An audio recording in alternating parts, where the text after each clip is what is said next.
ದರ್ಶನ್ ಮನೆ ಮೇಲೆ ಕಲ್ಲು ತೂರಾಟ ಪ್ರಕರಣ ವಿಚಾರವಾಗಿ ಸುಮಲತಾ ಅಂಬರೀಶ್ ಪ್ರತಿಕ್ರಿಯೆಯನ್ನ ಕೊಟ್ಟಿದ್ದಾರೆ. ಮಂಡ್ಯದಲ್ಲಿ ಮಾತನಾಡಿದಂತ ಅವರು ದರ್ಶನ್ ಮನೆ ಮೇಲೆ ಉದ್ದೇಶಪೂರ್ವಕವಾಗಿಯೇ ಕಲ್ಲು ತೂರಾಟ ನಡೆಸಿದ್ದಕ್ಕೆ ಬೇಸರವಾಗ್ತಾ ಇದೆ. ನನ್ನ ಬೆಂಬಲಕ್ಕೆ ದರ್ಶನ್ ಹಾಗೂ ಯಶ್ ನಿಂತಿದ್ದಕ್ಕೆ ಈ ಮಟ್ಟಕ್ಕೆ ರಾಜಕಾರಣ ಮಾಡ್ತಿದ್ದಾರೆಂದು ನಾನು ಅಂದುಕೊಂಡಿರಲಿಲ್ಲ ಅಂತ ಬೇಸರವನ್ನ ವ್ಯಕ್ತಪಡಿಸಿದ್ರು. ನನ್ನ ಜೊತೆ ದರ್ಶನ್ ಯಶ್ ಪ್ರಚಾರಕ್ಕೆ ಬರೋದಕ್ಕೆ ಹೆದರಿ ರಾಜಕಾರಣಿಗಳು ಈ ರೀತಿ ದಾಳಿ ನಡೆಸಿದ್ದಾರೆ. ಇದಕ್ಕೆಲ್ಲ ಅವರು ಹೆದರೋದಿಲ್ಲ ಅಂತ ತಿಳಿಸಿದ್ರು. ಅಭಿಮಾನಿಗಳು ಯಾವುದೇ ಕಾರಣಕ್ಕೂ ಪ್ರವೋಕ್ ಆಗಬೇಡಿ, ಯಾರು ಏನೇ ಮಾಡಿದ್ರು ಫಲಿತಾಂಶದಲ್ಲಿ ನಮಗೆ ಉತ್ತರ ಸಿಗುತ್ತೆ ಅಂತ ಅಭಿಮಾನಿಗಳು ಕಿವಿ ಮಾತನ್ನ ಹೇಳಿದ್ದಾರೆ. ಮಟ್ಟಕ್ಕೆ ಮಾಡ್ತಿರೋ ರಾಜಕಾರಣ ತುಂಬಾನೇ ಬೇಜಾರು, ಅಂದರೆ ತುಂಬಾ ಅನ್ಫಾರ್ಚುನೇಟ್. ಈ ಮಟ್ಟಿಗೆ ಅಂದರೆ ದರ್ಶನ್ ಆಗಲಿ ಯಶ್ ಆಗಲಿ ಬರೋದ್ರಿಂದ ಅವ್ರಿಗೆ ಅದು ಎಷ್ಟು ಒಂದು ಹೆದರಿಕೆ ಆಗಿದೆ ಅನ್ನೋದು ಸೂಚಿಸುತ್ತೆ. ಇದರಿಂದ ದರ್ಶನ್ ಯಶ್ ಏನು ಹೆದರ್ಕೊಳ್ಳಲ್ಲ ಬಿಡಿ, ಅಷ್ಟು ಅಂತೂ ಗ್ಯಾರಂಟಿ.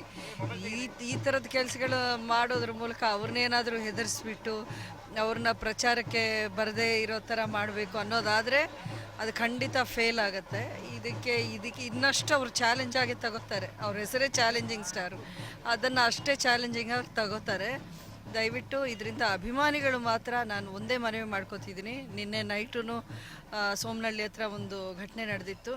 ಅಭಿಮಾನಿಗಳು ಯಾವುದೇ ಕಾರಣಕ್ಕೂ ನೀವು ಪ್ರವೋಕ್ ಆಗಬೇಡಿ.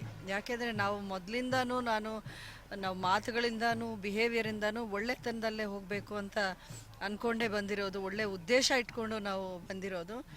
ಯಾರೂ ಇದರಲ್ಲಿ ನೀವು ಪ್ರವೋಕ್ ಆಗಬೇಡಿ. ಯಾರೇ ಏನೇ ಮಾಡಿದ್ರು ಅದರ ಉತ್ತರ ನಾವು ಏಪ್ರಿಲ್ 18 ಮೇ 23 ತೋರಿಸ್ಬೇಕೇ ಹೊರತು ಇದಕ್ಕೆಲ್ಲ ಪ್ರೊವೊಕೇಶನ್ ತಗೊಂಡು ಕೋಪ ಮಾಡಿಕೊಂಡು ಅವ್ರ ಥರನೇ ನಾವು ಬಿಹೇವ್ ಮಾಡಬಾರ್ದು.